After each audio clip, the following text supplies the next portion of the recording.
Мен Жандарбек Вачакзада. Түркістан облысы Сайрам ауданы номер 56-шы Юрий Гагарин атындағы жалпы орта мектебінің 6-шы Г сынып оқушысымын. Мен сіздерге Ыбырай Алтынсариннің «Қарға мен түлкі» мысалын оқып беремін.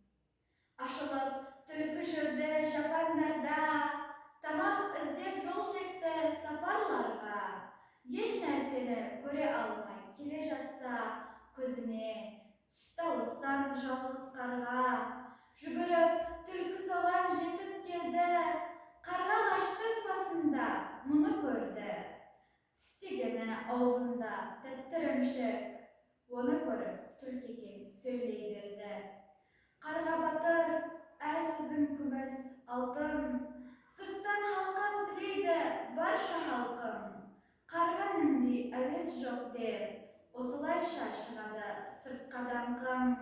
Сандуғаш бұлбұлдарды көріп едім, жүзіңді бір көруге келіп едім. Даусыңды бір шығар шаттанайын, сырттан асық болғаннан өліп едім. Басын салып құйрығын бұлғаңдатып, екі көзім қарғаға қылмаңдатып, қарға тапсыр көз жасым көріңіз деп, жыламсырап сөйлейді жылмаңдатып. Масаттанып бұл қарға сілкінеді, ішін тартып миықтан бір күледі. Арып-ашып алыстан келген шығар, көңілі тынып кетсінші шіркін деді.